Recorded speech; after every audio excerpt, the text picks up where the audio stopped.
Hello, hello, hello. For this video, I'm going to be responding to a video by Joseph Solomon called The Resurrection of Jesus and the Irrationality of Faith. And originally, I was typing out a comment. It was pretty long to post, but thankfully, I actually edited the comment because I was trying to say something, but I guess I didn't say it well. And it rejected me posting the comment because it said invalid arguments not denied, which I found interesting. I was like, I wonder if you built that algorithm because I allow invalid arguments actually. I just don't allow whatever. Anyway, not relevant. So I'm going to respond to this video, and whether he watches or not, it doesn't matter. Will mainly be for those who I guess have seen his video or who will find the title of the video if anything interesting, and will probably get something from me based off of like what I usually talk about and my current approach in terms of like what I'm expressing, what I'm doing, and stuff like that, and my understandings of faith and how I'll start right now. Faith is not irrational; it's meta rational. It's the basis for rationality because it's like a you can almost put it as like it's being sounds like a stupid statement being rational about rationality because there's a feature of selection, a feature of desire, of want, of like tending and then letting things unfold. The metaphor I'll put it is like faith is like a vehicle that you start with by letting be how you are and letting be what is given to you as an idea, even first and foremost, because that's most of what you navigate as real in this world is an idea. And then that vehicle of faith, you're driving on a road of faithfulness as far as like what you've encountered and accepted as the case. And then those roads branch out into other roads and so on, and they take you further and further to get to the destination as far as like whatever that your mind needs for satisfaction and your heart needs for fulfillment and so on. So that's what faith has for you because there's a feature of intelligibility with faith as far as understanding goes. And there's also a feature of like existential satisfaction, you know. And I feel like these kind of all get blurred together because they all do depend on each other. They work with each other. But there's some people who may not need to intellectually understand, break things down verbally or representationally or symbolically or whatever, but they will know in themselves what is the case. And other people who just need it this way. And Joseph Solomon are I would argue they're more temperamentally similar, like my friend Tay, or like I actually think they're probably the same type. On both, I believe they're both INFJs. But so we do have that intellectual dimension to us where we need to like understand things. It's not enough just to feel things, especially if we haven't felt things, or especially we did feel things, but we know other people can feel alternate different things or feel things, the same thing for different things. You see, so there's this feature of discernment and understanding. So these are the process we're going to go through. Sorry for a long introduction, but I just want to like lay that out there. So now I'm going to screen share and then we'll watch the video. Enjoy. Okay. Yeah. Okay. Okay. Okay. Cool. So let's start. Hopefully it'll be loud enough. 45 minutes. Good. This video is clickbait. I'm gonna go ahead and tell you that now, right at the beginning of it. So is it really clickbait if I tell you that it's clickbait at the beginning? My name is Joseph Solomon. This is The Shores with Joseph Solomon. Happy Resurrection Sunday to those who celebrate that. Happy Easter. And for those of you who think it's a pagan holiday and have nothing to do with it, this video is still relevant and maybe possibly irrelevant. Before I go, like I have to say, I love Joseph. He's good. He's a good guy. You know, like he's genuine. Like he's very real. That's why I love the fact that he makes these videos. I haven't watched all of them. I watched a few, and like I enjoy listening to him. Like I enjoy seeing his process and thinking through things and trying to explore. So I enjoy his voice. He has a great singing voice. I love his like just the two of us. Yeah, it's really good. Oh, he sings? Yeah, yeah. I'll send two you. of Yeah, us. that's a really good song. We can make it if we try. You know, it's really good. Yeah, I was like, "Ooh, Lord. Yeah, has that rasp and like the guitar too. So it's real nice. Anyway, yeah, he's a good guy. So Yeah. like well, I'm not gonna be harsh, obviously. Well, I'll try not to be, but it's just like I react to stupid. Besides, we've seen this. He didn't say anything. I was like, oh, that's stupid or whatever. I was just like, I get why you think that. And let me challenge this. And he's reading things that I've read in the past too, and things that I used to probably think or accepted as premises that I've challenged. I'm like, what's actually going on? What does this actually mean? And so on. How's this actually found reality? Whatever. So that's what we're going with. Hence what I said about fate. That's I pondered the nature of psychology and stuff like that. It's irrelevant to the topic itself. No, it is. Focus, Joe. Okay. So I think this is a great opportunity to address the focal point, I believe, for many Christians for the Bible, whether it be from an apologetic standpoint or just purely from a salvific standpoint, a standpoint of what saves us, what is our hope in this world. For the Christian, that answer would be the resurrection.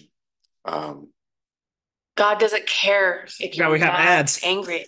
He wants you to talk to him either way. I'm struck. I'll make it take longer. Okay, before it goes on, what he said is actually on point because it's like one of the things I type out. In fact, I'm not even gonna read what I wrote. I'll just like go through it, like just responding, and you'll also bring your own thing. But one of the You things, can if you want. no, it will take long. And also, like I write really dense, and then it's like, oh, we have to unpack what I just wrote and whatever. Okay. And so it's just like because this topic was like, oh, just wanted to point because Okay. that's why I concentrated on this video. I was like, ooh, yeah, this is stuff. Anyway, so especially as being a follower of Jesus. So every way of putting what is reality or matrix that you activate as has a feature of like story and or even characterization, if you will, like in terms of like how do you characterize what this is? What do you call it? Creation or nature, and so on. And that orients you and pondering it in different ways. Whether you are, you could say, consider a philosophical materialist, which is I put technically you could put as like a physiological externalist, for instance, like whatever your physiology accesses, like engages in terms of like some sort of intimacy that you represent in your mind, because materialism is actually more of like a conservative idealism. You don't even know what the hell these, but it doesn't matter. I'll unpack all these later as we're going along. So anyway, or maybe probably not in this video, maybe in other videos in the future, because like I was pointing out how like lots of Westerners, atheists at that, they're more like impersonal pagans, because like when they talk about nature, it's like, well, that's the Greek notion of this, while the Hebraic is like more weird. And then even the Platonic has probably because he was influenced by the Hebraic and possibly like Vedanta and like maybe other Hindu philosophies or whatever, because he traveled around and so on. And then the Aristotelian is more like a influenced by Plato, of course, but he probably like made his own inferences. That's why the whole like idea of like the prime mover, like the first cause. So it's like there are different ways to approach like get a layout of reality, a different game, different movie in terms of what this is. And they each will have their own story. They may have the diagnoses as far as like how the creatures that we have activate to note as a problem or note as like what we may seek as fulfillment or note as how do we reconcile ourselves to this and to ourselves and so on and to each other and so on in terms of like what we think about death, and how this feedbacks on how we think about life and live our lives and so on, because if you think like you have karmic rebirths or whatever, you'll probably do things to get like karmic rebirths unless you don't care whatever. Or if you think like you just go to oblivion, then you'll take this for what you have because it's all you have, or maybe you don't care, you just care yourself right now and get it over with. You know what I mean? So these different things a world lays out. There's no neutrality, there's no non-characterization, and there's always a feature of like your rationality working within each. Yeah, like, that's one of the things that I will point out to him, how like that faith of like I actually that metaphor I explained to you how like despite that metaphor I gave previously of faith being the vehicle of what you drive on faithfulness to other faithfulness. So it's like, what's reliable? Because in fact, if you think about the etymological root of the word truth, it means reliable, sturdy, faithful. And also, hence Yahweh, loving kindness, being faithful, reliable, sturdy, rock, foundation, what you build on. So there's also what I gave you of like the seed, where it's like when you take to a particular sense of what you think this is, and what you are, you become a seed embedded in that sense, that idea. Whether you've rounded it out and so it's like, what does this mean? How does this work and so on? And then you grow in that to the sort of like your experiences. But then that sense is also in you as a seed to grow in you, the soil of your heart, and unfold in you. So there's this like entanglement from like quantum physics where they both co-develop, unfold with each other. Okay. It sounds like a really weird idea, but it's like the best way I can describe it, because that's kind of what I've seen myself. Is like, so yeah, the way you have the thing you have faith in, yeah, you're simultaneously planting that in the world, yes, and also planting that in yourself, and both of that grow and interact with each other. Yeah, pretty much. And technically, you say they are actually the same. Okay. Yeah, they're actually the same. It's just like you can differentiate it as a concept in your head, but what you have faith in is what you are as faithful towards. Yeah, yeah. And you'll see, and that's also like I explained how like when I talk about, maybe I'll make this a separate video, but it's the same with faith, where it's like whenever you don't have faith in Yahweh, it's as you are misaligned from Yahweh. You're not connected to him, because if you do connect to him, if you do try to seek him, whether you're connected to him not just feeling, but also like through like the word or whatever, and so like understanding, you stay faithful to it by choice, and then you maintain that connection, you maintain that relationship. But if not, then you connect to something else, whether it's to yourself or alternate notions of reality or promises and so on, or even like you fragment some feature, so you make an idol. So you take a part and you take it as a feature of the whole, or you make it at the utmost importance that ripples out onto everything, and that basically becomes an addiction too. So it's very fascinating. It's like, I just want to get all that out of the way as we're going, even though we're just at the beginning. Apostle Paul says it himself: if Christ is not raised, then our faith is in vain. The entire enterprise is of no use to us If everything else is true, because I just want to, but this resurrected screens. Jesus did not really happen, then we of all people should be pitied, have sympathy for us for being so foolish, for following a dead Savior. So for the Christian, internally, the resurrection is extremely important to the validity, not just the historical validity, whether or not Jesus, the historical person of Jesus of Nazareth, really died, and really rose from the grave. Did it actually happen? Can we trust the Gospel's accounts of that? But more importantly, once you move beyond the historical, you move into the future salvific. If Christ is not raised, then we won't be either. I think, side point, relevant/irrelevant, I think that a lot of Christians, and myself included, for a good piece of my faith in Christianity, miss what the resurrection actually means for them as a physical reality. The promise in the Bible is not some ethereal reality of spiritual orbs floating around in heaven. Excuse me, my allergies are messing with me. But the promise is a new heaven and a new earth, whether that be a brand new earth or this refurbished one. That's not for me to discuss. But the idea being that there will be a physical reality, the promise, as the Bible says, that we shall be like him, like Christ, that we will be raised like Christ was raised. And Christ had a physical resurrection. He did not have a spiritual, metaphorical, or ethereal resurrection according to the Gospels. Sorry, what? So, let me know if you have something to say. You can pause it at any time if you have something to say or something. Okay. Okay, yeah. Also, I guess this is more of a reaction video, but a response. But yeah, but I mean, yeah, everything right now is just kind of laying out introduction. That's why I haven't said anything yet. So yeah. So I guess for people, maybe I'll put a timestamp of like, when I'll start. I don't even know how to do that, but I'll see. Or maybe they'll just watch it, those who haven't watched it. So they'll do whatever. It works that way. That he actually sat down and actually ate food after his resurrection. He had scars to prove that he had been crucified. Though there's also some different qualities about him. He can now walk through walls and he can float into the air, apparently, and ascend into heaven. As Michael Scott would say, he has the power of flight. So there is a somewhat... I have to comment on that because James Joyce, I think, was it Stephen Hero? Yeah, it was Stephen Hero, like his first work before the Triple Arts of a Young Man, and he joked to his mom. It was like, you're trying to tell me he just descended, he flew, like, what's going on? Like, he just thought it was like so stupid. Like, he was like, his mom's very like, whatever, and like she believed, but he was just kind of like, his critical thinking and like conservation to like what he's experienced, and like with no sense of like whatever. It was just like, this is ridiculous. Like, why would I believe that? Like, so he was kind of making fun of it. And whenever that happened, when he said that, just reminded me of that because for some reason that joke cracked me up when I first read it. Yeah. Quality about his nature, but nonetheless, it is still very physical. And so the hope for the Christian is a physical hope, is a physical resurrection, which is why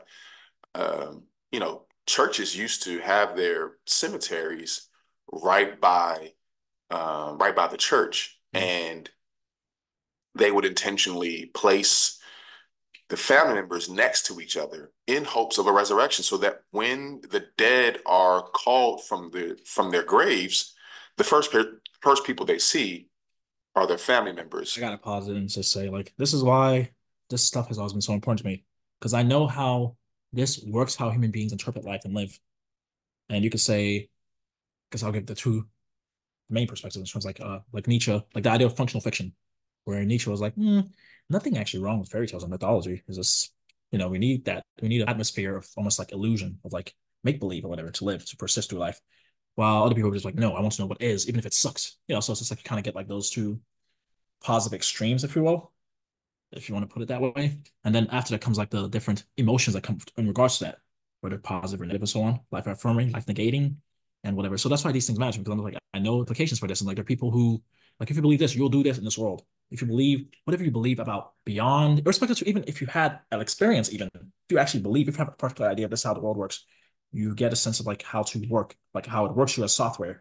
as the hardware you are, and how you are as software on the hardware of other people in the world, and so on. So things happen. That's where I can put it. This is important. We can't ignore it. That's why Sam Harris attacks, belief and all these things, Christianity, whatever, because he knows like it works people in this world. And that's why I admire him. It's like I love him, like, chef's kiss. Christopher Hitchens, chef's kiss. Richard Dawkins, chef's kiss. Keep doing that. That's actually needed. Attack what is nonsense. Attack what is foolishness. Attack what is false. And just we can discuss it and get a other sense. But I feel like we'll see. I just wanted to say that's why this is important to me. So there was this real hope in a physical resurrection and not some ethereal metaphorical one.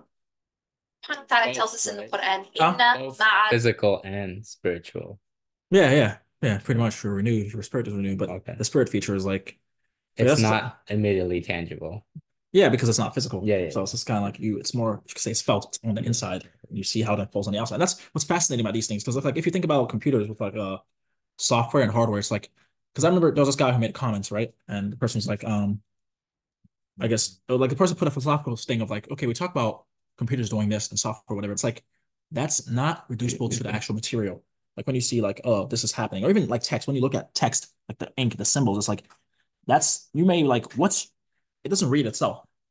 Right. Or you can like, and how like there are people who can like, your eyes can move. You can have the physiological axis activity. But it's like if the mind not there, you don't get it. So it's like, what is mind? You know what I mean? Like this feature of like so it's just fascinating. Like it raises lots of questions. That's why when I ponder spirit, or what is it like? There's so many, we could say, ontology deals with being, what is the isness, like different categories of like what is the case, and then how does it almost put it, since I think I'm very big on motion, things moving, how to move, how do they interact, and within their sphere and in regards to each other, and then in relation to the observer, whatever an observer is when it comes to this isness of like a different category. Like how I put it to how like you can have like we can have you, we can have a sex robot of you, we can have a picture of you, we can have like a writing of you, we can have your name written down, we can have like a pattern of what you do that people will imitate. You see, like all of you, like this kind of pressed into different mediums. Yet we can also attribute it to you as embodied with your mind and stuff when you were alive. So that feature is so interesting. I kind of like you see how like this can happen, where things can be gelled together or brought apart, zoomed in, zoomed out, and you can note some sort of continuity, or you can note some sort of discreteness, digitality, digital feature. So it's just one of those things, and so yeah, that's why I want to lay that out and see. Hey, we're making a video, by the way. So yeah, we're responding to Joseph Solomon. He's like a YouTuber. He also has a great voice and pretty good at guitar, but I love his voice. Yeah, he used to be a Christian. He's no longer anymore. No. So video kind of like examining it, especially on the nature of faith and whatever. I mean, when you get older, you probably watch videos or whatever, or maybe we'll just talk about it anyway. It doesn't matter. But yeah, it's just one of those things, but it's just interesting. So the resurrection is extremely important for the Christian believer. Everything hangs on it. And even from an apologetic standpoint, you may hear arguments from those who want to make, apologetic / evangelist. Let me say evangelistic. Actually, with that, I'll actually draw from the apologetics thing, where it's like, it's not just the reason for the hope in your heart. And sometimes people just kind of just make it merely about reason. They forget about the hope. It's like, why should I have hope in this? What gives you a sense of hope? Have you seen a miracle? Have you seen transformations in your life? Have you seen transformations in other people's life? Have it like that's an important data. Yeah. You see, like, so it's just one of those things where like people just got stuck on the reason part, and the apologetics becomes mainly intellectual. But then it's like people forget that it's for the hope. That's why you're doing it all. It's for the hope of resurrection, the hope of this. Where it's like, because that's the seal on the reality. Irrespective to even if you had all this religious experiences, you could have all this religious experience, and they could turn out, oh, I'm in Brahma or something. That was what I was struggling with. Like, what if I live this whole life for Jesus and I do all this other stuff and I clarify and all this stuff, but then it's like, oh, Brahma is legit or some shit, or like, oh, rebirth or whatever, So that's what I was struggling. I was like, how do I even figure that out? So I was just like, in the end, I just have to live. And because that wasn't what teased out what the living comprises of and the nature of living and my sense of what living is. But it just gives you a sense like I have to act. It's like do or die, to be or not to be. A firm life or negate life, so on. It's the choice I had. Maybe an apologetic twist to it. There's an evangelistic approach to it in that they say, well, if we can prove that Jesus really rose from the grave, if he really rose from the grave, then we can work back from there. So are you questioning whether or not the words of Jesus are really true, have any power?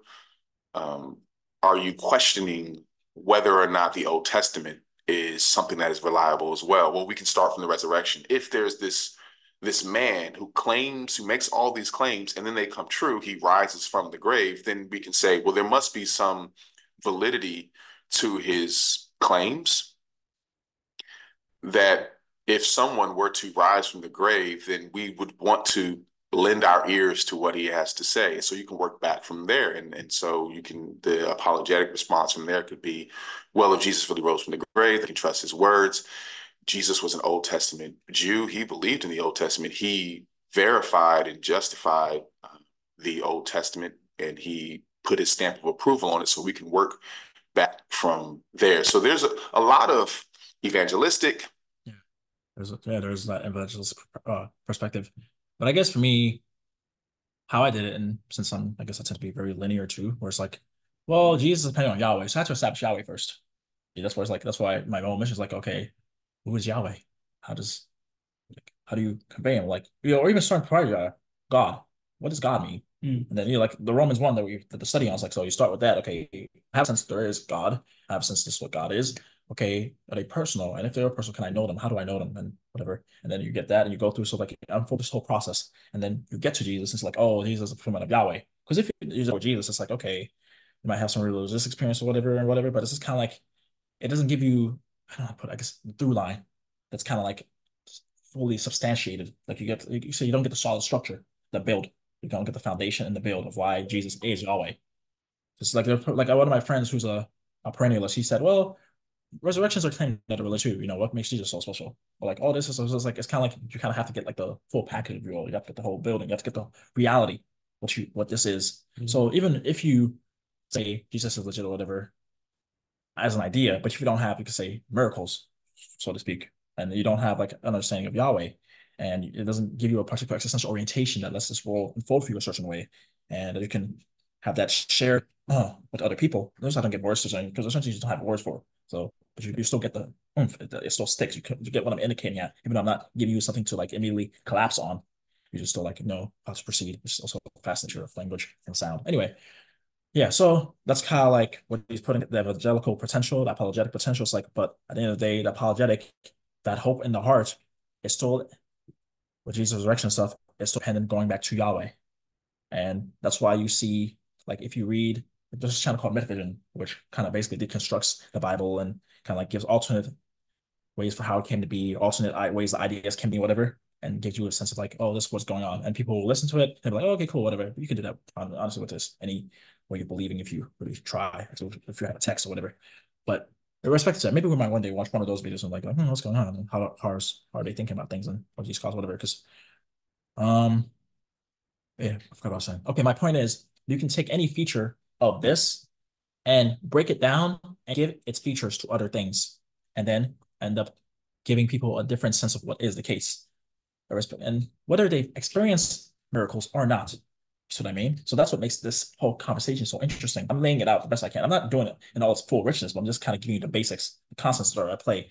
That if you are a follower of Jesus, and thus Yahweh, and thus a reader or an acceptor of the revelation of Moses, who, and then you establish that Moses is the case, and Moses is the case as far as like he's presented in this text. And from here, and all these interviews or whatever, you get this particular stuff of what this is. So if all of that, if it becomes dislocated, or you don't get Yahweh, you don't get Moses or whatever, the whole thing falls apart.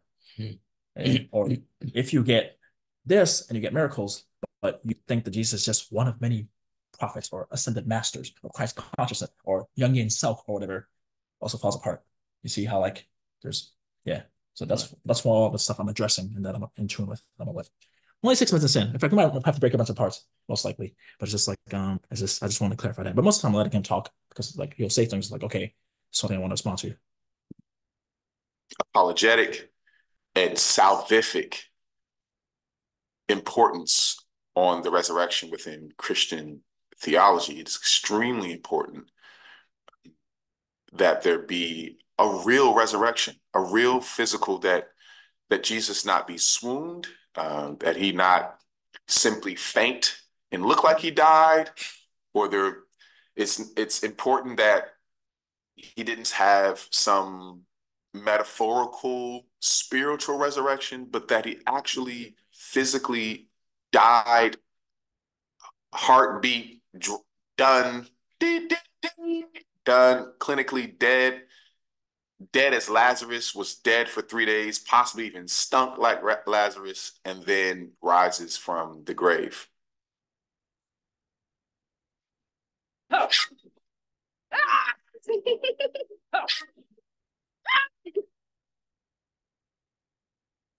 And as a Christian, when I was a Christian, I wrestled a lot with the resurrection apologetically.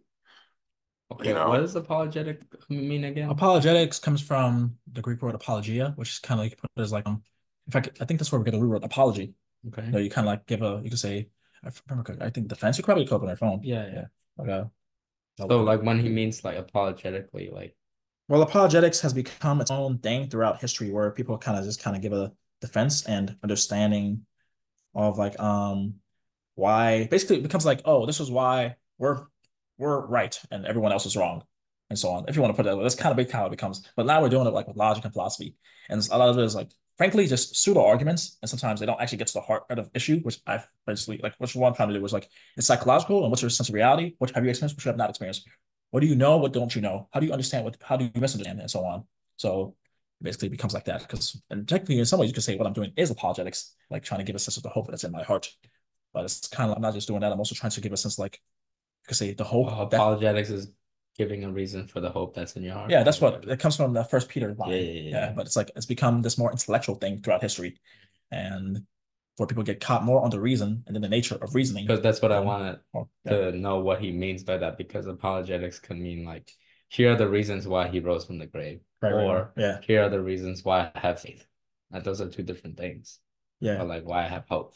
Yeah. You know, those two explanations are different things. That's why I didn't want to know what he means by apologetic. Yeah. I think he probably means, what was the first one he gave? Here's the reason why I have faith or something? The reason for the hope in your heart. Okay, yeah. And the second one is like the historical facts of why Jesus wrote. Yeah. That's different. But that's what he's referring to. Because that's what people have made it about. Right. When many, because they're making it about that, so they can actually do it a roundabout way to get to the other one, where I have hope. Okay. But they don't actually give people much of the hope. They don't actually tap into the subjective and emotional and attentional, and then the intentional, and then how this unfolds for you with a particular sense of reality and so on.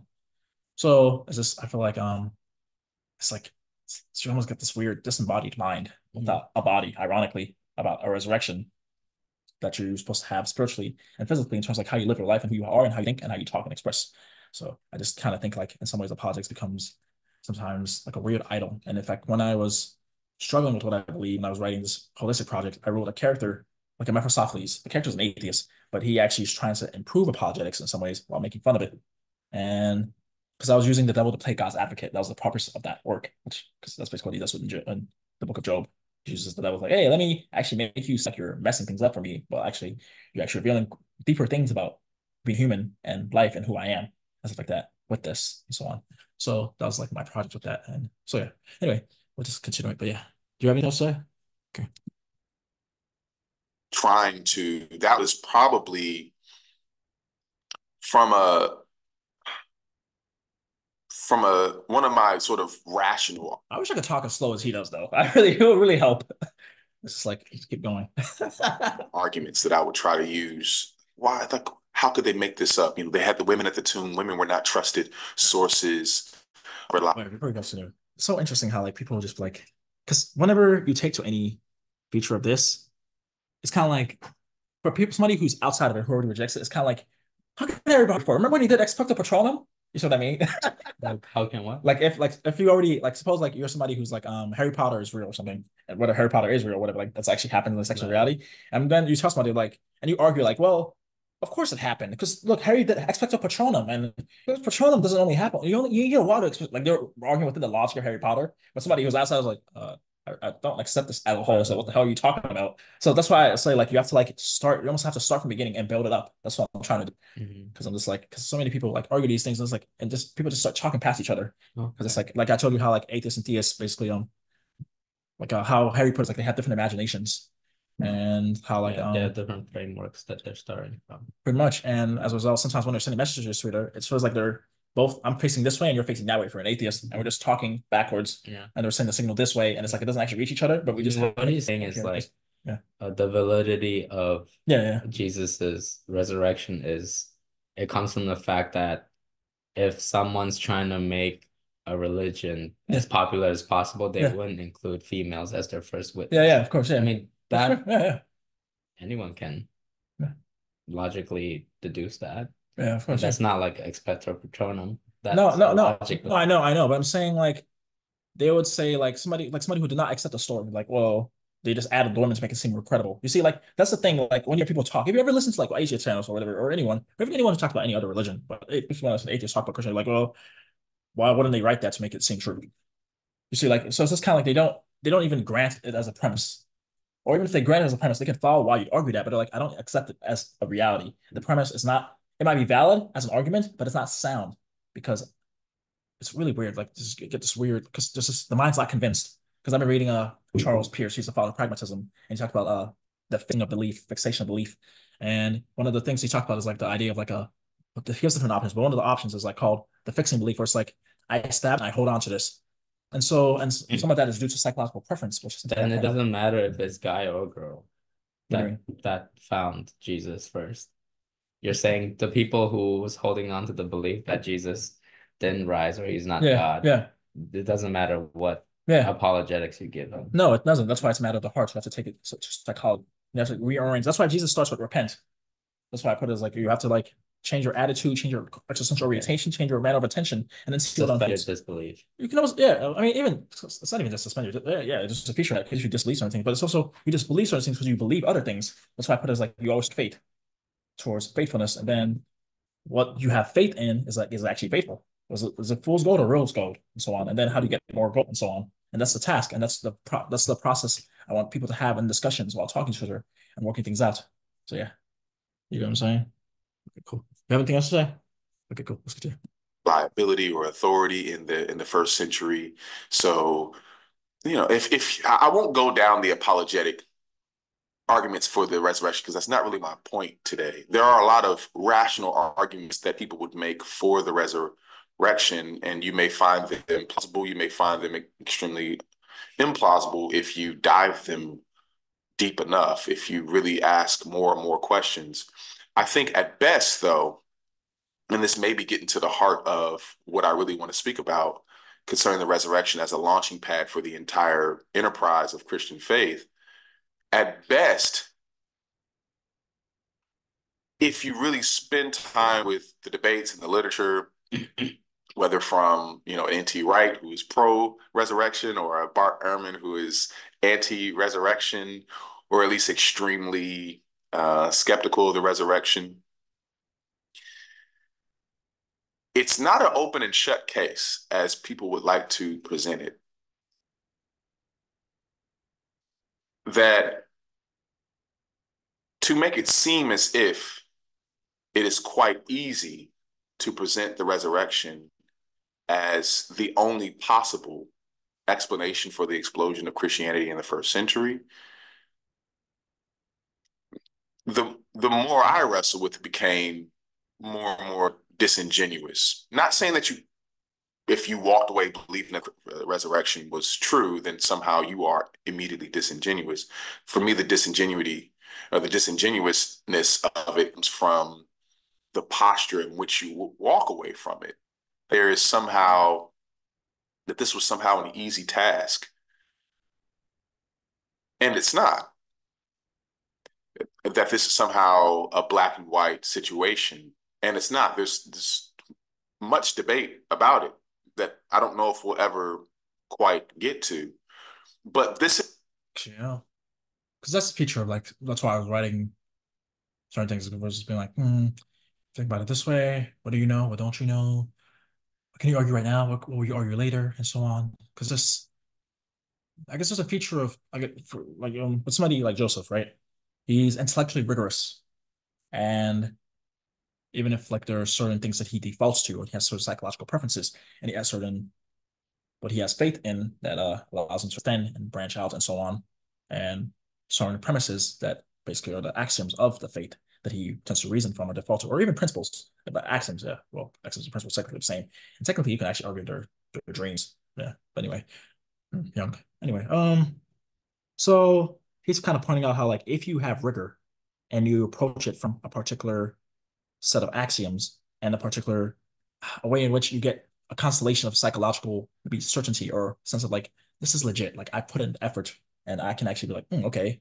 If you actually approach that way, there's a way in which you'll still get a sense this is not as you think.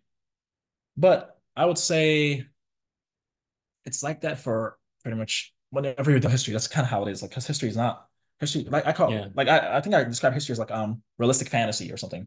I think that's what something I put it like as when I described it one time. But it's like there's higher negative skew towards Christianity, Christian historical facts. You know, people take it for granted that they believe in George Washington. Yeah. But if you take a step back, you've never met him. You really never. You probably haven't, in fact, researched it. Yeah, you know, most you people just took it. You just took it. Yeah. But when it comes to this, because it's like depending on your sense of how reality can work. If you're in a culture, it's like, oh, well, resurrections can happen, or we believe in this God who can do all sorts of stuff. Yeah, you get it. But if you don't, it's like an uphill argument from you to them. Yeah, because it's like mainly because they don't have a sense like, well, you can just easily shift ground, come downhill, or like I can go up here and this, it's just like we're still in here, we're still part of this, and it's not as. Is it, and also is it really I don't know Bart Ehrman's arguments, do you? Yeah, I know him, but I don't fully remember that one, mainly because they kind of strike me as like one because I think somebody put it as well as like his argument is like Jesus never said he was God, but it's like that was his angle. Yeah, that was his main thing. He's like, Jesus never said he was God. And then he also said, like, if you have this gospel that precedes these gospels, and in this first gospel, Jesus never said he's God. But it's like if you read it, you can get the context clues and you actually get always been in there. Yeah, it's always been obvious. And in fact, sometimes he'll say things that's like, well, why are they trying to kill him? Because they think he's blaspheming. Why is he blaspheming? Because he basically claimed to be God. Maybe you don't get the themes or you don't get the way to decode it.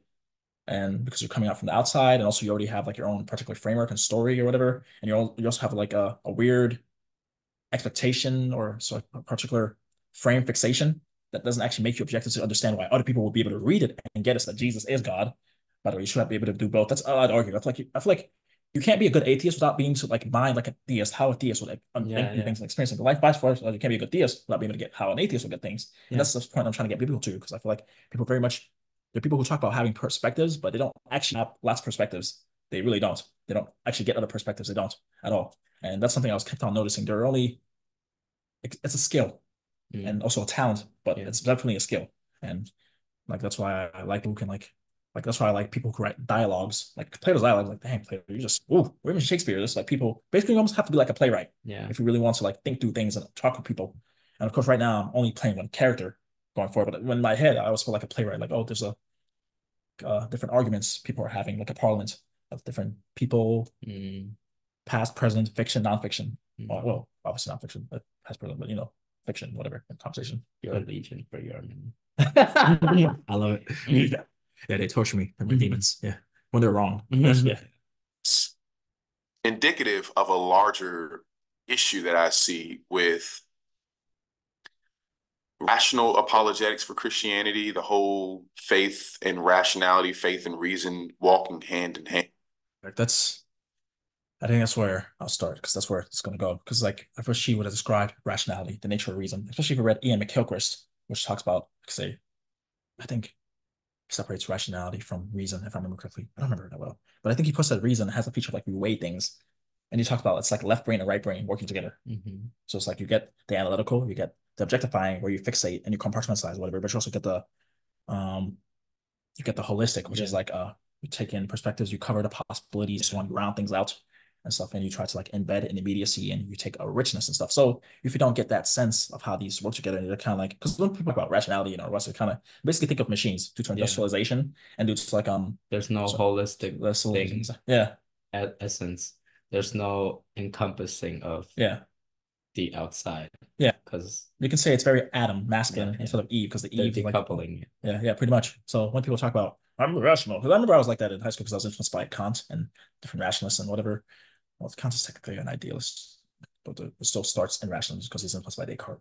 Actually, that's not weird because Plato's like a rationalist too. But whatever, I'm not even going to go into it. I'm just remembering things. Anyway, so is this when he says rational? I wish he would have explained what does he mean by rational? Because people throw around that word a lot. It's not rational, but then The thing is, but you doesn't take it it for granted because like it's already encoded in society that rational means logic, left brain. But it's not rational doesn't just mean logic. It I also know. there's also a feature of empiricism. Like I know. But like it should mean is that it's a joining of left and right hemisphere to come to the holistic consensus of what is truth. Because you can't just look at because left brain just likes to break it down exactly and look at like the That's kind of like what I told you about how like the organic process, the ripening of fruit versus breaking it down to different systems and chemicals or whatever, or even looking at text and like, oh, this letter I, N, space here, or whatever, it's just like, but you don't see sentence and don't even understand, like, you don't even know how the mind works, so even read a sentence, whatever. I actually have how reading works, but yeah. It's like if you ask someone to like define, well, most of the sticking points of these words like rationality or faith, their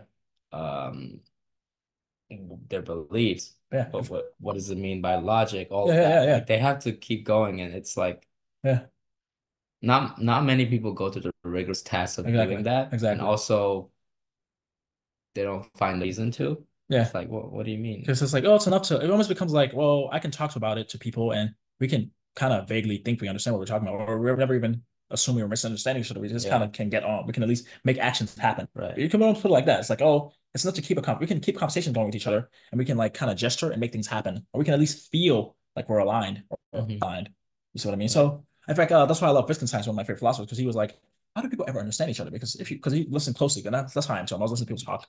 He's like, if you pay attention, it's like people misunderstand each other way more often than they are aware of. And in fact, like that's how lots of conflict, in fact, lots of Shakespeare play like comedy of errors. So Shakespeare plays around with language. He talks about the nature of language, how like people just misunderstand things and mischaracterize them. That's why I was talking about it's not enough to like just experience, understand, and behave. You also have to communicate, and each of these can mess up. So it's just like I mean, look how we may right now we may say something wrong about the Bible. I may give the wrong verse or say something wrong in the verse, or maybe translate something wrong. That's why also I like etymology, tracing things to the roots and seeing how the word evolves. Like rationality has the feature of a ratio, which has a feature of breaking down, which is like it's very analytical too, and like also compartmentalizing with categorizations and prototypes and so on. Because I like cognitive science. That's one of the ones cognitive science. So it's like it just has that feature of it, and it's also have a feature of like sequence linearity if you have like making things happen, achieving a goal, and logistics and so on, which has like resources and stuff and employment. Like all these, we use this word that its features cover a lot of different games, if you will, like that have a family resemblance, but on its own, it's hard to like actually define. But you just have a sense like, this is rational, reasonable. We can, in fact, we use those words interchangeably at that, or logical even. Like, oh, that's logical. But it's like notice like, and even if she's logic back, it's like logos, which means method or order. So it's just like it's just fascinating how these words all like keep playing out in similar ways, but you kind of it's fascinating. So that's one of the things like when you're saying that, because it's like if you think about it, that's why I put it as faith as meta rational, because faith has the feature of like, okay, if you want to start with this particular metaphor or organization, as far as the word rational goes, rational meaning order, if you will. Faith has a sense of like, I embed in this order. Like you say, faith is like, I embed my mind and my attention, my acceptance, my reception as a seed in this order to unfold in it as a person in it. And I also take this order and I embed it in myself and let it unfold in me. You see that metaphor I'm getting? If you put the rationality as a particular order, organization, in terms of like, because in fact, what's his name? It's his name. He's a physicist, one of my favorite physicists. He talks about how like science, or we could call it instrumental knowledge making, is a way of organizing our thoughts. It's a way of organizing our thinking. And then even Niels Bohr, who put it like a science, when you put it from a empirical standpoint of physiological externality, access or whatever, is a way of us describing our perceptions to ourselves and then communicating with each other. And you get like this convergence in terms of like you get a common language, and then you kind of get a common certain patterns of thinking that you kind of like they become like they bundle together, and then you put a word on it and you pass it on to other people, and people can pass around the same bundle, so to speak. And even mathematics is even more precise, mathematics is even more fixed in that regard. That's why mathematics, you can do math in any language, because it's like it's technically the universal language, because it's like you can communicate it across anyone in any language and stuff. So it's just fascinating how like, because you get as you can say, you water down into like more difficult ideas, the language becomes less and less, you could say, easier to fix. But you can like transcontextualize it and put into different areas more, and you can put together and break things apart in weirder ways. So it's just fascinating, like all these different things. That's why I want to like work on these projects. Like, I feel like people just aren't in tune that the conversation is actually weirder. Because he's trying to point out, you can say like apologetics is actually harder. But I'm saying like actually what you're saying is even harder. Like if you actually keep pushing it further, like what is rationality? Yeah. How do you even talk about this? How do you even have your sense of reality? Or when you say faith, like what do you mean by faith? Like you use that word, and it's like, you might quote like the Bible, like evidence of things not seen. Well, what does that mean? It's like, do we ever have evidence of things not seen? Yeah. When it comes to like each other, it's like you say you love me as your husband or whatever. Okay, okay, cool. Like I will trust that. I will have faith in it. Now I'll see what comes to become evident in a way that's seen. Or maybe I've seen other things that will like guide me to like go with you, even though there are other things I can't see it.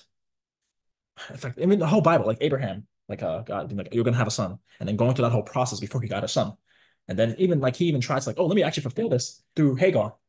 You see what I mean? So it's like people don't get that faith is just this feature of like, I don't even know how to call it, because it's such a fascinating. It's one of the most fascinating things of states and minds. Yeah. On orientation. So yeah, faith is like yeah, I get what you're trying to say. It's like people empty the meaning of faith to be like, yeah, so it's illogical. Yeah, like yeah. Oh, let me pretend. Let me just like, oh, I just believe because I can't explain this thing. Yeah, I'm just gonna believe it. Yeah, that's not how it works. That's what people think. No one ever has faith like that. But like faith is like, it's like a vacuum cleaner with its reservoir forever expanding. Yeah, that's a good point. Yeah, that's why I put it as the role, like extending to faithfulness. Yeah, faithfulness, and like the more you suck up logic or evidence in your life, whether it be spiritual, experiential, anecdotal, apologetics, or whatever, keep sucking it up, all the truth, all the logic of things, and then you compile it, and then the fringes, all the chaotic waters. Yeah. Because the Bible is so genius to start it that way. Yeah. It's like, you got the order built up, all the tangible things. Okay, I got this. I felt this. This happened. Right. Okay, I can touch those things. Yeah. But there's these other questions that I don't know. Yeah. Because of this, yeah, I can extend it this way. Exactly. Because all of this is pointing to this, so I'm gonna believe it. Yeah. And then it's gonna grow, and then I get more and more and more. So the faith grows with exactly the evidence that you gather. Indeed. I mean, even Jesus, he's like, look, you've seen these miracles. Like, he's like, if you don't believe what I'm saying right now, believe the miracles. What do the miracles tell you about me? I have power. Who has power? God.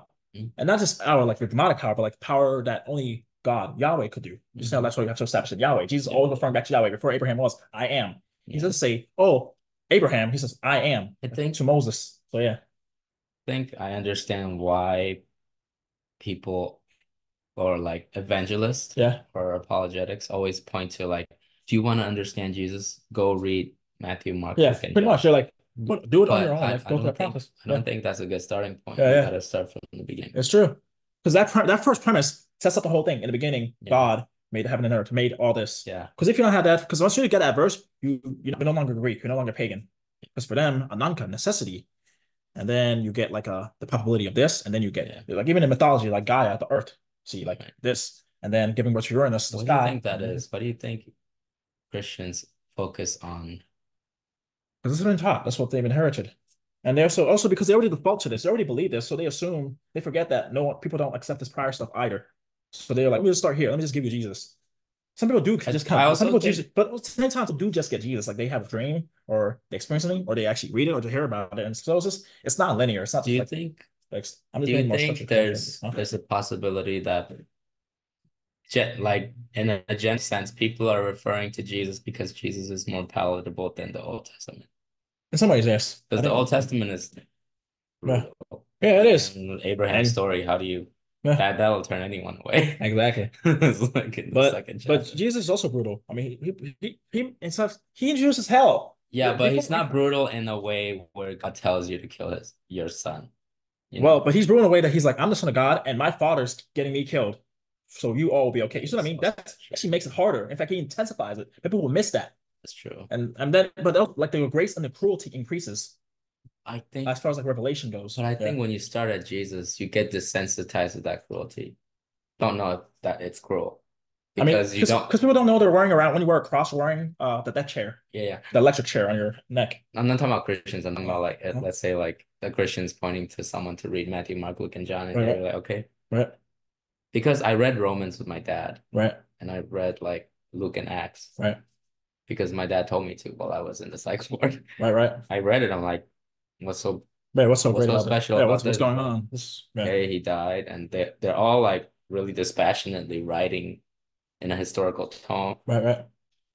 Like I'd rather read fiction. Yeah, exactly. Like this doesn't hit anything. It's like, but like I don't get the sense that like it's the culmination of tragedy. Yeah. That a person can experience because because I don't associate or understand the humanity of Jesus. Yes. Because he keeps doing miracles and he's so perfect.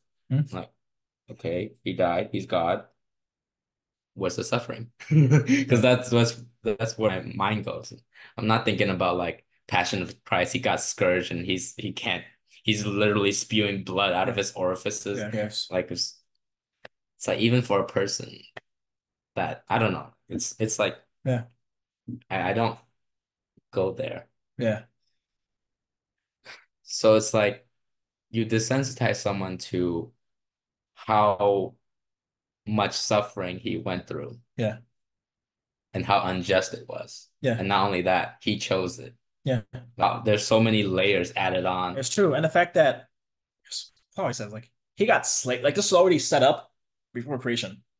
So it's just so fast. Like there's so many different ideas. And like it's like one of the things the Bible does for is like it's like because even in your own life like that, there's just like you could say he's playing with the left right brain, if you want to put it that way. Like he's just like, let me hold you in a delicate balance. That it's like if you weren't if like a chair. Right. It's like let me hold you like almost like a paradox. Like you're always working with a paradox. Right. Like and then you'll have this sense like things aren't completely like woo and blah blah blah. Nor are they like fully like structured and like digital. It's like there's a sense like they work. Like I mean fruit. The idea fruit is so weird to me. And even life, just animals. It's like, how's this what is life? Like how's it like the one yet many? Like this sense like it's like kind of one of my friends who has the same personality type as me, like he made this video. But anyway, since make apologetic videos actually. I might send this to him actually. He might find it interesting. But just things are a lot weirder in the sense like not just like ability, but in the sense like there's more richness, there's more quality than we lose our sense of wonder. And in fact, I think that's why I talk the way I do, and like why I get because I have a strong sense of wonder. I have a strong sense like this is why am I here? Like how does I can think? Like what is a thought? You know, like all this stuff that like most people just kind of just go with or whatever. And then when I encounter something, like I remember like this guy was talking about, he's like, oh, like, the guy atheist guy I was talking to, I told you about other videos. He was like, well, it's just weird to believe fantastical claims. I'm like, well, technically everything is fantastical to like there's kind of like if you don't have a childlike sense, things feel wondrous and amazing. But once you become, you can say mature or concretize or whatever, and you conserve to certain things, you lose that sense of wonder and you get a sense like you don't look at how like this is weird or like how is it weird talk? We're throwing around sounds and like mouths are doing stuff and like we're processing it. That's weird. Yeah. It's like, this is like just like there's not it's not as like I don't know, this can't explain right. It's not something you can fully articulate. You just if you feel it and you see it and you really have that sense of like freshness towards stuff, you're just like, this is not it's like when you that's what the Old Testament does. It breaks down like what the sound of it or like the building blocks. Like vowels. Like and then like it shows you the weirdness or of everything. So like when I understand the earnestness of like apologists or evangelists who lead people to Christ first because they want them to get the answer. Yeah, exactly. Yeah.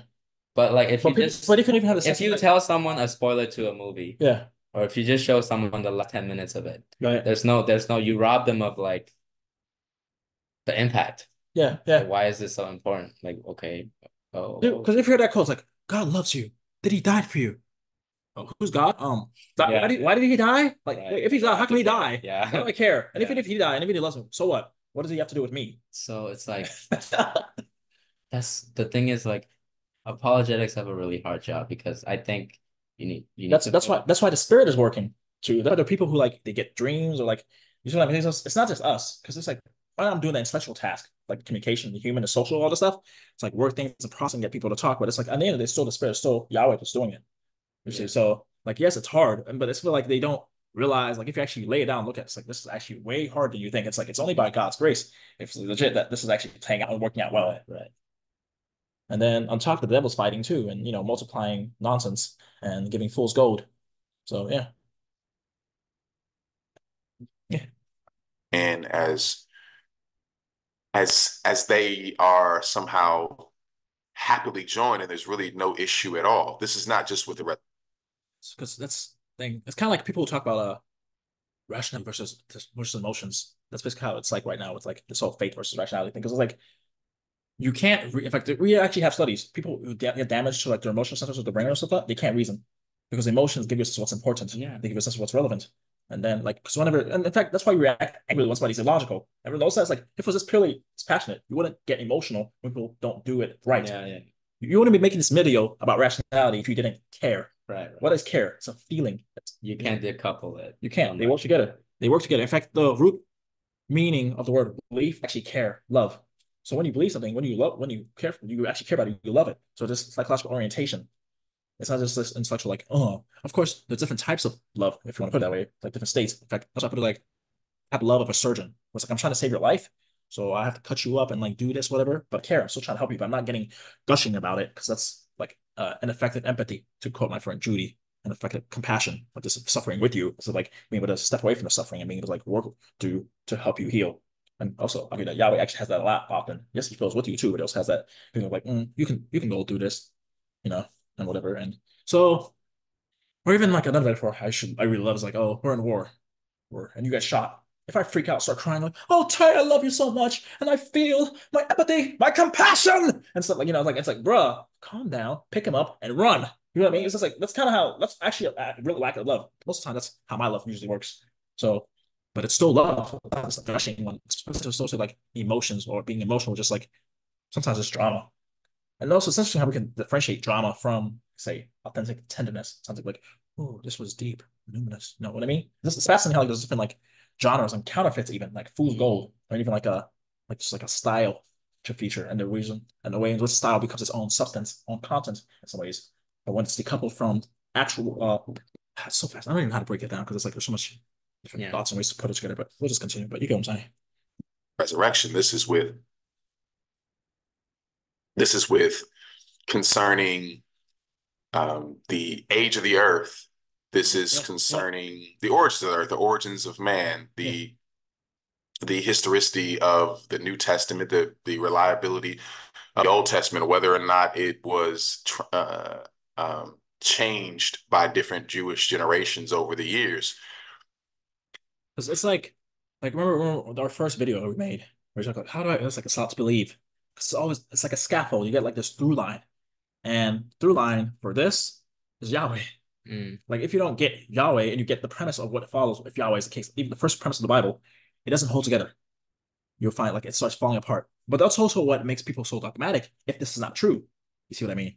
In fact, that was my basis for how I used to think about things. That was my axiom. It's like, well, if Yahweh is the case, then this is what logically follows, and this is what can happen, whatever. So then it's like navigating based off of what I understood about this, and then taking things in and tuning my understanding of this. But the premise, the axiom of Yahweh was always there, and so on. So that's kind of, if you want, that's a quick explanation for people who don't understand why people become very dogmatic. Because if you have an idea of a being, whether substantiated or not substantiated, who this belongs to, they're not reducible to it, but this is reducible to them. This works in them.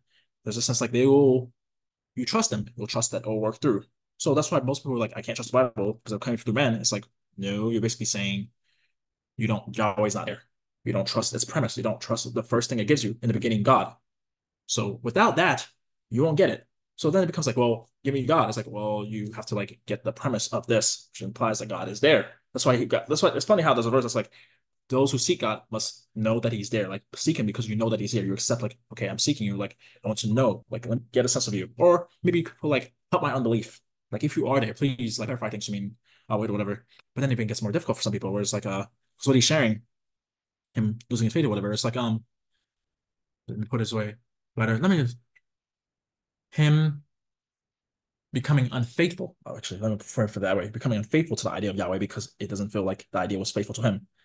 If you want to put it that way, whether it substantiates itself or didn't substantiate itself, like it just wasn't tuning, it wasn't enough mind to out his experiences and his doubts. It wasn't clarifying things, it wasn't driving him.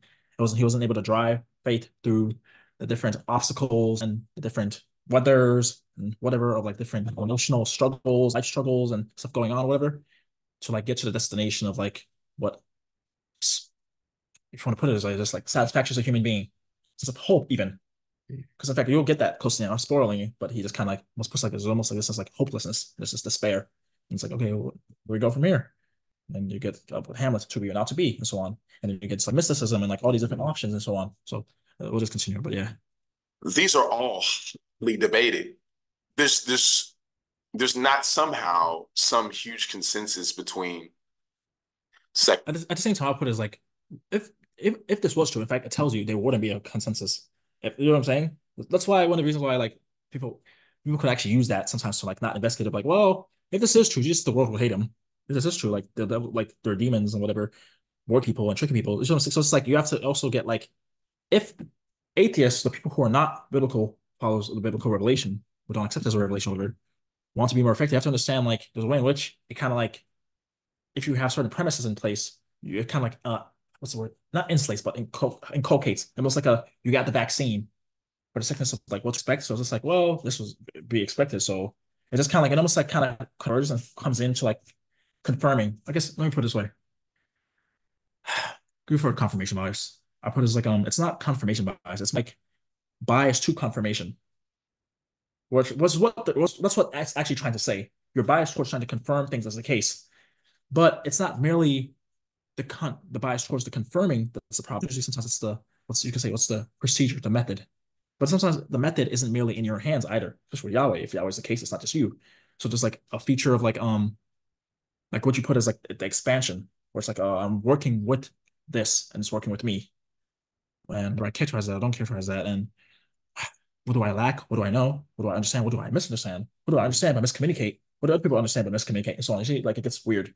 So there's just like I put it as like I'm biased towards confirmation in the sense like I'm trying to figure out how to confirm. How do you figure these things out? That's why I'm always using the word technicality, like what's actually going on, and using words like fool's gold and real gold, and then figuring out like okay, like my main purpose is like I can't be tricked. In fact, you could say doubt comes from the fact that you can be tricked. You're vulnerable. It's like you could say doubt's a vulnerable position. It's a place of defense. But from that, I'm always trying to like even if I'm defense, I'm still trying to move with offense because there's still a weapon, if you will. The word knows how like truth has a weapon feature, so intelligibility to understanding. This one. So just navigate. So it's a war. Like we're just working through different things and stuff. And also, I'm not even gonna do that. I was gonna give another perspective that has like completely differences. I mean, like if it goes like Buddhism and blah blah blah, although it gets really weird. And when you have all these perspectives laid out in your head and other people don't, it's just like it's weird. I'm not even gonna go there, but you know what I'm saying. Anyway, let's continue. Do you have anything to say?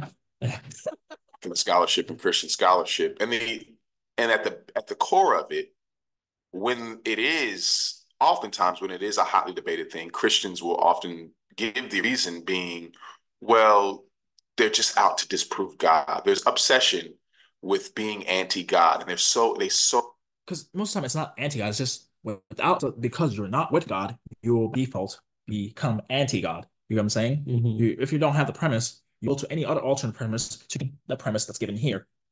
That's why there's no neutral starting point. That's something I did learn from creationists. That's one of the main things. That's one of the reasons I trust creationists, because I feel like they were the first people honest about human psychology and honest is the process of how we understand history and how we think through things. They were honest. They laid that out transparently. So it's like, but I would say that I just felt like they were showing you the process of their understanding and how they try to substantiate Bible in real time and their arguments on how they think through things.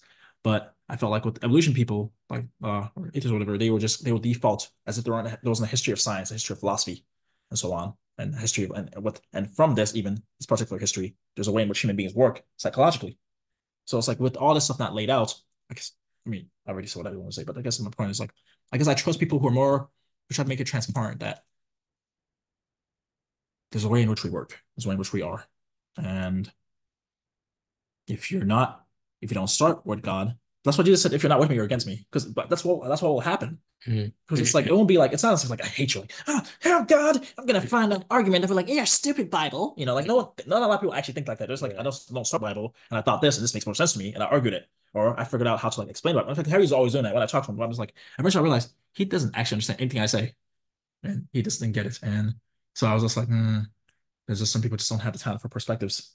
And they don't get this idea of like different logics. And they don't get the sense of like you could say their basic psychological preferences and defaults. That's also why I like MBTI, because I was looking for psychology or philosophy, like why is it that people have different psychological orientations and different starting points, whether they start physiologically like me, because I'm more naturally empirical with an idealist mindset where I'm like mind's primary with physiological accessing the world and stuff and sensing the qualia and intending my consciousness to decipher things, and then comes the rationality and all these different things. So it's just like people don't get the sense like they're different ways of unfolding. I want to say like systems, but I want to say unfolding because it has this sense of organic feature to it. So it's just one of those things, and this stuff I want to make transparent so people can have these conversations with you.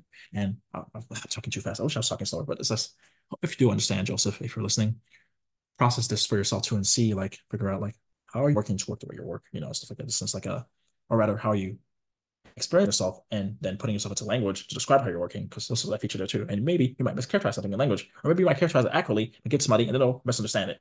So these weird. Yeah. People don't want there to be a God that, or specifically the God of the Bible, that they will do anything. Evolutionary biologists will do anything to prove that God has no command over us. That's also one of the features that makes creationism interesting, because like they from like a kind of like a they assume they take a principle and they over apply it because they don't understand technicalities. In the sense, like people say, like, oh, okay, if uh the Bible is the case, yes, you know, the level's there and all that stuff. And like it puts us like this world belongs to him or whatever. But it won't, that's not the case as people actually being devils, if you know what I mean. I mean, maybe you may live for the devil or live in the way the devil wants you to, but that doesn't mean you yourself are the devil, or even that you yourself even, like, for instance, like what I talked about, a lot of people using Romans 1's verses to gaslight people who are like, I'm an agnostic. I don't even know what does the idea of God mean? What does the word mean? It feels like this guy I was talking, who's like, it feels like a placeholder. But then actually dive in, he's like, oh, I actually do have an idea of God. I just don't understand the God of the Bible. So that's one of the reasons why he frustrates me. I'm like, bro, anyway. So it's one of those things. So these are things that are interesting. So I think this was one of the problems, and that's also like you could say turns people off, because when they see, you could say that conspiracy mindset and the inaccuracies and like a perception, because they're just seeing human flaws, it turns them off from what may actually be the case behind it.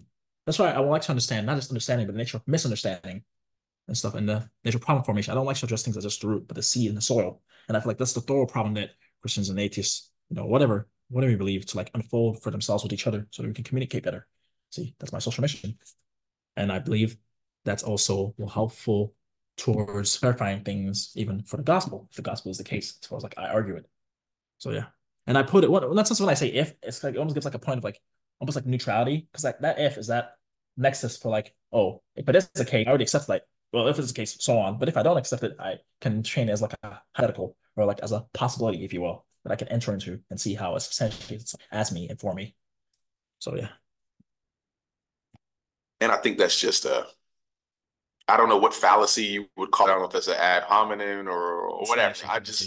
It gets you around the issue. It doesn't actually help you deal. I guess actually wrote this Google Doc about the nature of fallacies, which I didn't finish, but like I'm writing how people ironically have fallacies about logical fallacies, because they actually think about the nature of fallacies and stuff, and how like there are features of the fallacies that actually like, because sometimes I think I explained to my friend Harry as like sometimes the functions and features of an explanation are sometimes more useful than the explanation's correctness.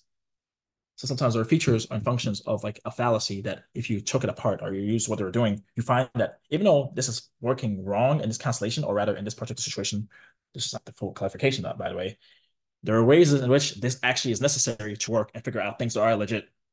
Like for instance, take appeal to authority. Like, I think doing this is healthy, whatever. And like, but like, well, according to this doctor, that's not healthy. No, it's spiritual authority. It's like, no, I'd rather trust a doctor who's like studied this stuff. And I also trust the doctor's legitimacy because he actually explains it to me in a way that makes sense to me. And also can reference things and also show me experiments. And so, you see what I mean? Like, there's like a through line. Get a constellation, things converging to make it plausible that a doctor is more credible. Because sometimes you ever talk to people and they're like, well, says who? And it's like, no, it's not about says who, it's about what is said. Because who would I have to be to say what I just said?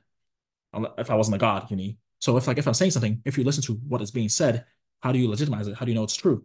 So then once you get a sense of what I'm saying is true, then I gain credibility. So then it becomes about I say it because I tend to say things that are legit. That's why you're listening to me right now, because I tend to try to like, even if I'm wrong, at least I'm trying to make sense, and you're getting a sense like I'm trying to give something of value. So that's kind of how that's the problem with like how people were like, oh, perpetual authority, blah blah blah. It's like they don't understand. They make a fallacy about the fallacy. They don't fully understand why it's a fallacy, and or rather put it this way, when it's a fallacy, because not there's certain things that are not fully fallacies, except when it comes to like syllogistic logic, where there's like certain things just like it's structural, it's formal, and if you mess up the structure, it falls apart. So most of these fallacies, or most of the time, they're social, or just ways in which we happen to work, or have mental shortcuts, or kind of like they're the stumblings of like getting to a process of understanding, like a baby learning how to walk. You know, they stand up, they walk, they fall, and stuff like that. So you have to have those stumblings to eventually those muscles develop, and you're able to like walk better. And other times it's also like the blood muscle. You tear certain things. You have to mess up in certain ways, like break down the muscle, which is you could technically argue is like it's a messing up. Then it heals and develops and gets stronger. So these are the technicalities. These are the features that people don't usually point out or note when it comes to understanding. So yeah, anything to say? Okay, cool. With the issue that is at hand, the chasm that is between faith and reason, I see it as. I guess I'd put it as like, if I was listening to what he's saying, faith, it's almost like, or even reason is like, reason he put probably as like the conserving to physiological externality, in terms of like you could say philosophical materialism, like how does what we take to be instrumental science, instrumental knowledge, as far as how we understand the world, and we can communicate with each other about it. And be able to like have a sense like this is easier to argue, and you can argue it's universally accessible. If you have on average, or not universal, maybe like generally acceptable. Like if you have certain faculties of working and certain ways of experiencing, you'll be able to confirm or convert with other people on this being the case. While faith has a feature of like it's not intersubjectively universal. There's almost like because like there's an in-group. It's got VIP, if you will. Or even if it's not VIP, like elitist, it's also like kind of like a poor people, like people who like, you know, like these are just stupid people. Like how we react to conspiracy theorists and so on. Also a stupid name, by the way, it's conspiracy theorists. Anyway, but like so is this because like, that's kind of how I could divide it. And he's saying like these are not bridged. Because like because the word is like doing a lot of heavy lifting, because it's like it's like a gestalt. It's like a organization of like lots of different features condensed into it. Within faith. Because in this context, when he says faith, he's referring to like the Christian of that, what this is and what it means to be a follower of Jesus and who Jesus is and all of it. All that stuff is packaged as the word faith. And then reason is packaged as what I gave you as like generally accessible if everyone has like a particular faculties and a particular orientation towards the world to understand things. And you just notice how people don't usually tease these things out when they're talking, but they kind of like just default to them. So that's kind of the sense I have of this. And if you put it in that way, it's like there's not so much a chasm. It's more like because if you are a follower of Jesus or whatever, it's like the reason is in the faith, and the faith permeates the reason. Like they're organic units. So, but if what it comes down to is the legitimacy of Christianity, and in this case, legitimacy that you can make it universal. Is it universally accessible? Is it universally like made available, or rather, maybe generally available if you have certain faculties? And in that regard, it's not because Yahweh doesn't work the way, I mean, the fact that the previous was made about the nature of faith and trusting Yahweh, whatever, and whether you have miracles or don't have miracles, and then alternates, stuff like that. So it's just either way, but still hard. Well, even if you are a Christian, it's like, it's not as straightforward if you actually really try to think it through and map it out. Like, this is difficult. So it's like, yeah, it's just fascinating. Also, like, you pause every 5 seconds. I know. I'm sorry. It's just like, because like, I don't know what he's saying. Oh, you don't know what he's saying? No. Ask then. Like, okay. And I'll try to interpret the best I can. Yeah. But I think that because like you catch on to things and you want to say like things on top of it. Yeah. But like I'm slow. Oh. So like Uh, I'm trying to get what he says, and I need to like process, digest. yeah, while also like I need to listen to more of what he say before I can synthesize what I think about it. Okay. I don't know how you do it, Yeah. but you can use 5 seconds to I don't know. I don't know where you get your launching pad from. I don't even know what to talk about because like I'm trying to process what you said, but also like okay, so he's saying okay, I get it. He's packaging the word faith under the Christian umbrella. Yeah. And reason under the I guess society, what society thinks of cultural, logic and secular. math. Just put it secular. That's for like a, Yeah. Because that's usually what people mean when they talk about reason. Right. And what is his goal? He wants to bridge it. No, he's saying they're not bridgeable. They're actually separated. Yeah. Right? And then he's going to argue, fast forward, there's a leap from reason to faith, which I'm arguing that's not the case. Well, from his definition of secular and Christian thinking, I guess that's how it looks like from the outside, or if you don't actually fully, Well, okay, so if you're trying to bridge the secular way of thinking and the Christian thinking, I don't know if that's possible because they're two different things. Yeah, that's why I said the difference between nature and creation.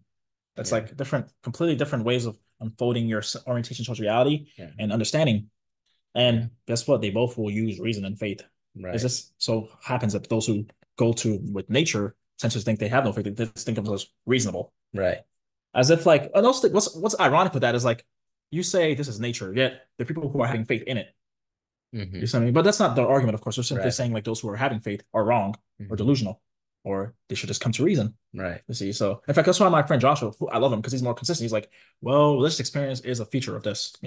People having religious experiences, psychosis, all that stuff is a feature of being human. It's a feature of this world works. You could say there's no when he even talks about that's why because he's a Nietzschean, he's considered Nietzsche. It's like, well, the highest is in terms of like what kind of creature do you actually to be like, and then what do you promote that you want other people to maybe access to as far as like your rank of order in terms of like what you consider the highest way to be as a human being. So he's more consistent in that regard. That's why I like Nietzsche and him. There's like, but lots of other secularists there are more just the different ways, but some of them are very Christian and like their values and their approach to whatever without the actual reality that makes it like kind of juices it up to bring it alive. So it's very fascinating. Well, why would people want to bridge, I guess, Christian thinking with secular? I mean, I think with that you're getting. I think you're confusing what those are illustrations to show his sense of things. Because you can say he's not a Christian anymore. Okay. So I don't know what he believes, or whatever, even if you could categorize it if he did. But I put his like secular in the sense like I was just put like non-Christian. Yeah. Like non-biblical. So the biblical is faith, where it's just like, okay, you could call it like instead of this being realistic fantasy, it's like fantastic realism. If you've ever heard of that genre of fiction, it's like you write magical stuff that feels like really real or whatever. And story, it's still fiction, but yeah. So but he would put as like those who actually takes magical realism as if it is this and as if it is realistic fantasy. They are just I guess I don't fully know how that you'd want to put it like in terms of like faith. So it's kind of like it's more in their heads. I guess that's where I can put it because that's what it comes down to. Like in fact, when you talk to them, eventually they end up saying like it's on your head. This push is there, but what's in your head is unfolding which you behave and interact and talk to people a certain way, but it's not actually here. While for you could say the secular, if you are non-Christian, it's kind of like right. Let me focus on him because I wish he'd like give a sense of like what I'll just put it simpler. It's more. You're actually here too. I'm actually in touch with here as far as my head is. My head is actually plugged into here, so I'm reasonable. I'm rational. And if you put it like I'm orderly, I'm in touch with the order of this, and so on. In touch with like how this is, and I'm actually able to understand it, imprint it, model it in myself. While you're not, you're actually taken to a different model, a different pattern that came out of this, but it doesn't actually get what this is. Do you get that? Do you get what I'm saying? Are you speaking from his perspective? Yeah. As far as like how like I'd put it, it's probably not his perspective. But I know people who do have that perspective. The secular perspective. Yeah, perspective. Yeah. Of what they think faith is. Yeah. Okay, so because you say they think that reality stems from this or Yahweh, something. Okay. Not okay, they don't even think that. Yeah. They think it stems from something Let me start. Okay, let me start with the brain. imagined. Yeah. Let me start with the brain. A secularist, when it comes to Yahweh, says the brain made Yahweh. Yeah. A, Okay. a person who sticks to biblical says Yahweh made the brain. So already you see how like completely different ways of talking, Right. understanding. Okay, I Yeah. see now. So Yeah. they're like they see that as not trustworthy because it's from your brain. Yes. I mean, that's people say like the Bible came from men. Right. From premise, Okay. they're already telling what It's they the think. distrust Yeah. of man. Yeah. It's the distrust of brain because they believe it comes from evolution or they No, it's not. No, you're taking it too far. It's just there's a trust that people can get things wrong and people have gotten things wrong. Okay. And also in this case, there are people who are presenting things that may not fit a particular cultural set sense of Okay. what kind of things are real and what kind of things can happen. Okay. Yeah. So, but they think that their faith Yes. is rational. Yeah. They think that their worldview is rational because let me just they're let me use a different word from rational. Let me say it's easier to argue. It's more useful. okay. Like, It's more useful to them there's different ways because to put it. Yeah. they derive their idea from the tangible, the immediately tangible, the outside world. Yeah. As far as like what they are used to. Okay. It's a conservatism. It's a conservative orientation. Yeah. With no sense of extra, whether you can access it or have yet to access it. So you can like dismiss other people or put them into what you take to be. Because that's, in fact, I was talking to one of my friends, his name is Dale, he's an ITV, and he asked the question like, how does abduction is like if it rained, if I oh the ground is wet, instantly you would say, oh, because it rained. You know what I mean? That's you told a story. You didn't see it rain, but you saw, oh, the ground is wet, and so oh, it rained, like everything's wet. That's a story. And I was like, well, abduction actually technically is the basis behind theory of mind. You're always doing that. That's kind of how you used to like figure out, like if I do a certain things or actually, oh, you did that because of this, like you or model in your head why I did what I did. You can't actually experience what I'm thinking or feeling, whatever. And even if you're observing my bodies, in fact, you learn that even emotions, conscious like Lisa Feldman Barrett, or a lot of like you get different examples that you map on by making predictions of things happening in real time, and then you get like the physiological access that you use to interpret that physiological sensations and stuff, and you get constellations to get an understanding. That's my quick distillation of what she's saying about how emotions work. But of course, there are different theories, by the way. So I was saying was like damn, so annoying. Yeah, you need to learn how to distill, brother. I am distilling. It's just there's lots of these things are a lot, and it's like let me put it. I just people don't know enough to say what to say. That's basically what I can say. That's my problem with lots of people. It's like you don't know enough to say what you're saying, and you don't actually know enough about this person you're saying against. To actually say what you're saying against them. And then also even further, I'm saying we're on a weirder situation than you think. Like whether Yahweh is or is not, the fact that this is happening. And like I think people aren't granting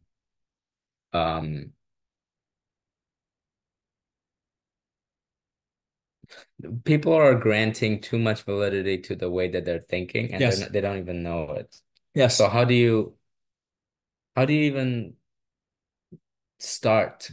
That's the key. And that's why I'll say like lay it out. That's why I keep doing that. In fact, that's one of the reasons I actually do say too much, because I want to give you a sense like this stuff in my head. No, I understand why.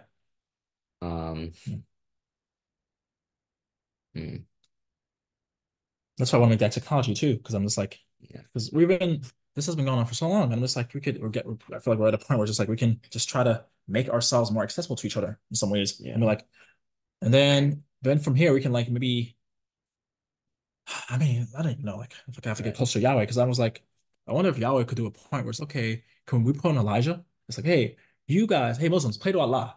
Hey, you play to this, whatever, or you, whatever, and just I was like, hey Yahweh, use this one, and then I mean, like it's not gonna work because you saw Elijah. He's like he got all emo about it later. He's like, God, they're trying to kill me. No, he didn't he say like God killed? Yeah, he did, because he's like because Jezebel killed all the other prophets after he did it, so he ran away and he was like, all of them are dead and my life is being threatened. And I feel like I'm failing and I don't know what's going on and just kill me. Also, I feel very depressed and tired and God was just like, here, have some bread, have some water, like eat, take a nap. He woke up, he's better.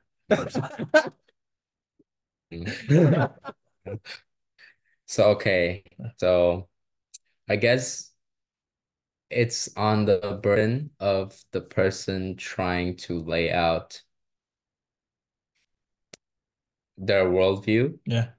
For the other person, namely this instance is the Christian. Yes. Wants to lay out for the non-believers. Yes. They need to first question the other person to see whether what their framework is by probing questions like, okay, maybe like they can formulate some 3 simple questions or 5 simple questions and they can have it memorized. Maybe something like, do you think the world is intelligible, or do you think there is do you think, I don't know, like something that points to Yahweh, but in a secular wording. I think the three question we asked for the our Bible study group. I mean, some of those I kind of didn't like how they were phrased, but yeah. I mean, it's just it's difficult. It's honestly it is because I guess because some of it is also like like what Jesus said, make disciples. The problem is like there's no process of discipling with lots of these things because there are different things you're doing, like there's evangelizing or you're sharing and whatever. And there's also like apologetics, where it's like defending the hope when people ask like, why are you so like, Then, but there's also a feature of like discipleship. So it's just like if what the discipleships kind of opens people up to go. It's kind of like if you went to like if I went to like talk to Buddhists and like tell me about your day-to-day lives. How do you see things? How do you think about things and stuff? And, people do that. People make documentaries, you see on YouTube or whatever. So there's that feature of like getting that and then but notice how when that happens, you never fully get the persons who did that process of how they took that in and what they were working with. Nor do you fully get their sense of like personal, all this stuff. Like you kind of it's just kind of like, oh, I don't know. It's just like because there's a whole, and then also it just kind of ends there. The video just ends, but it's like they have their whole lives to live. You know what I mean? So it's just like there's lots of stuff going on. That's like I mean that's why we're making the videos that we do, like the previous one. Like when you share the stuff you're sharing, it's like,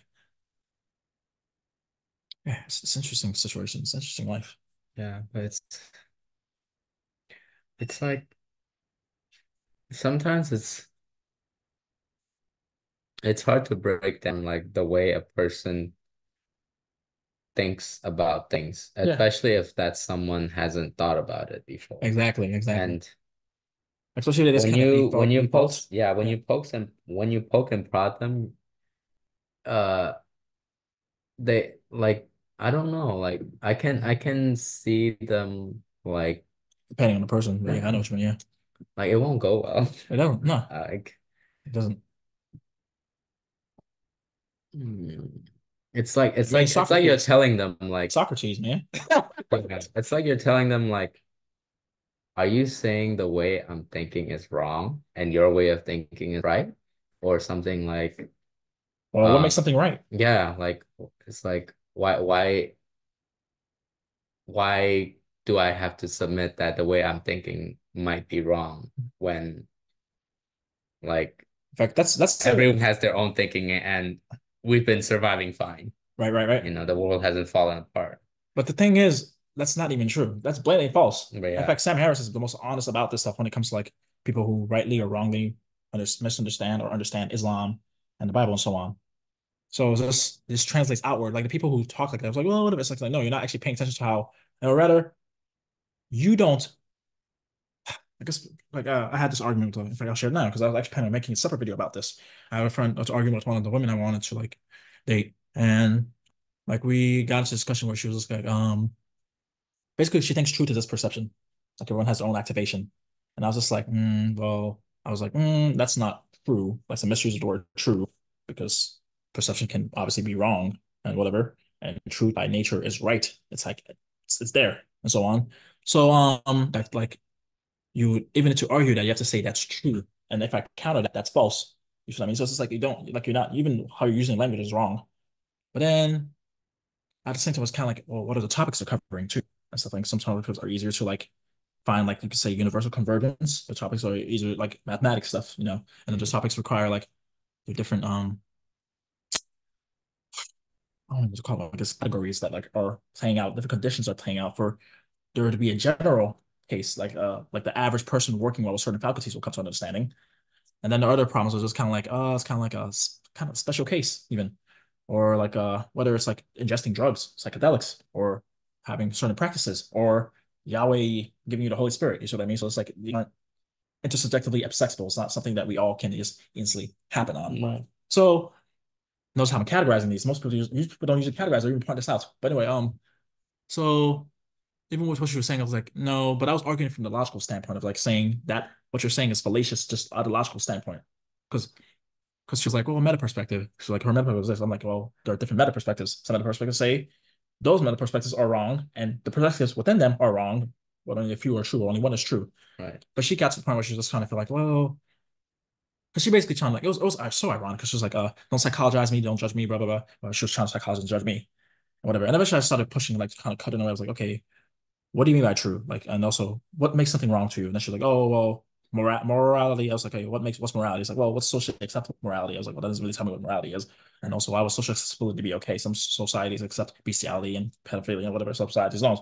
So it's like, so I guess like you're saying like wherever you happen to be embedded is okay. So it's like what your culture accepts and but it's like, why would you accept what your culture accepts? What's going on? Think deeper.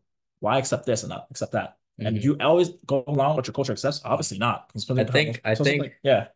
At the core of it, it's like it's a sense of wanting to belong. Yeah. So one just gives up, but you don't really know that you just gave up by just accepting what your culture readily hand you.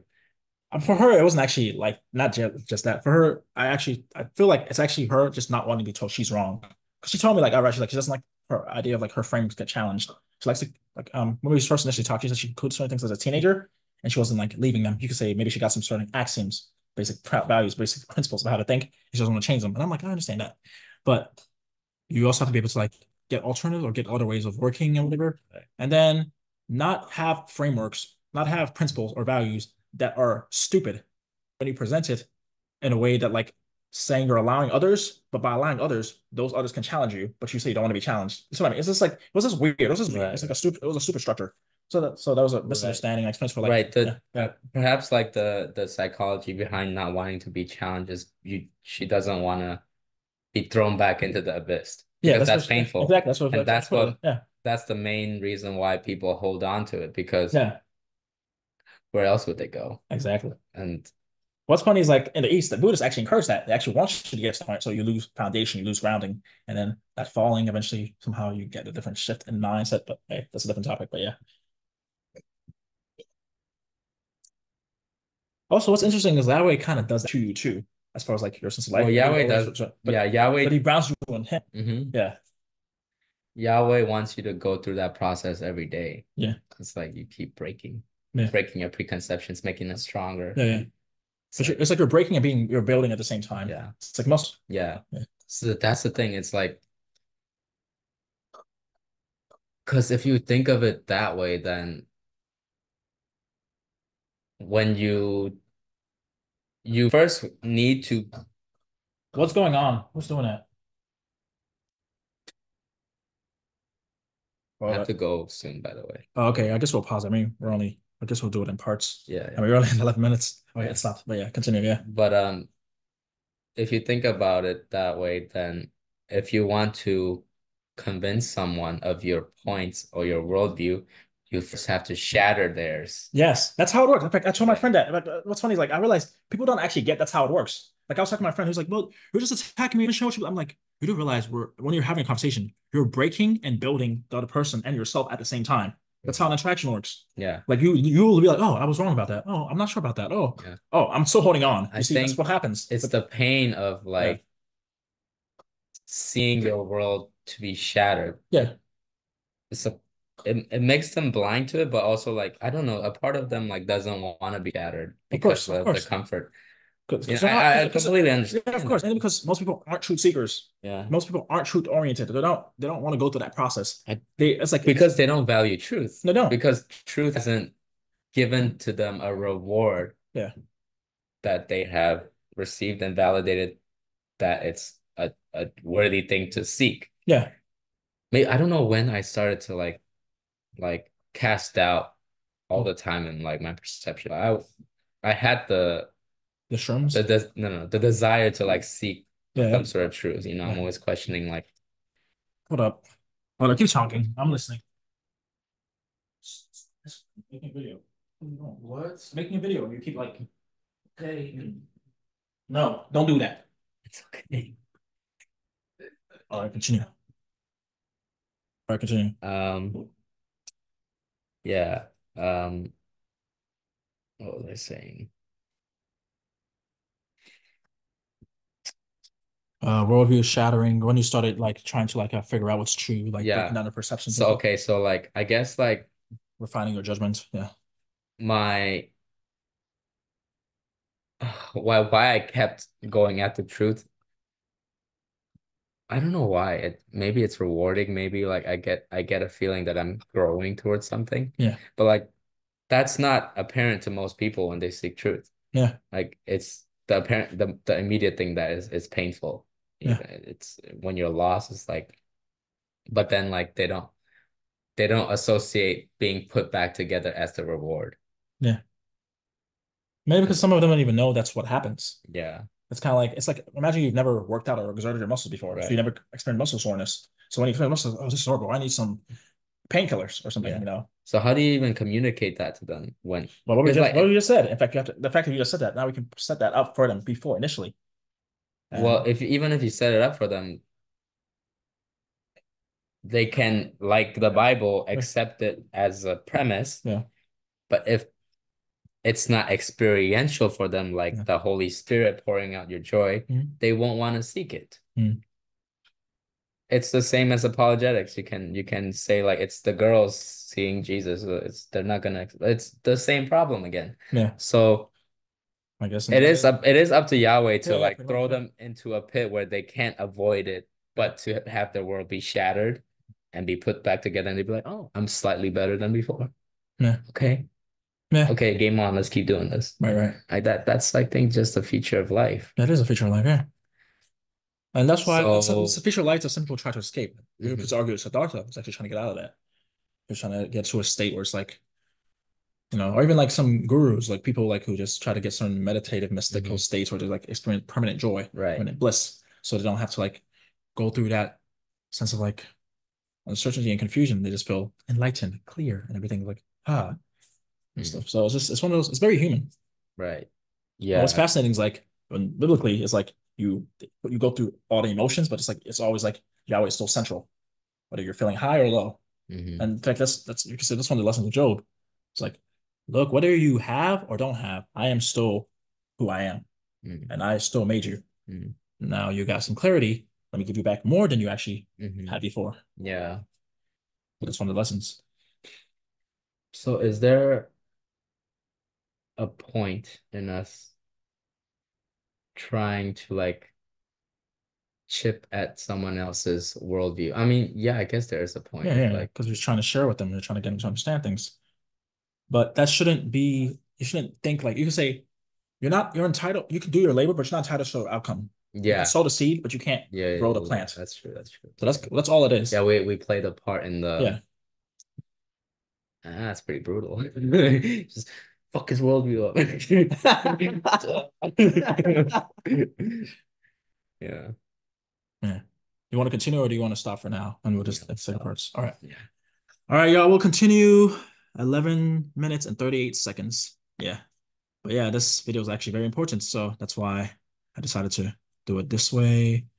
And yeah, so yeah, we'll just continue next time. This is part 1. And actually, we actually covered a lot of important stuff in this first part. But the other parts will say other things too. And so I was like, I think they're actually all going to be this long. And in fact, I knew we are going to have to chop it up for watching this video because it's long. I mean, last time, remember, we made like a 2-hour video over like a 50-minute, 50-minute Russell Brand Peterson video. And even with that one, we let them talk longer. Yeah. This one is like, because this is like hitting up what we mainly talk about and think about. Yeah. So yeah, y'all. Thanks for listening. Bye-bye. Enjoy.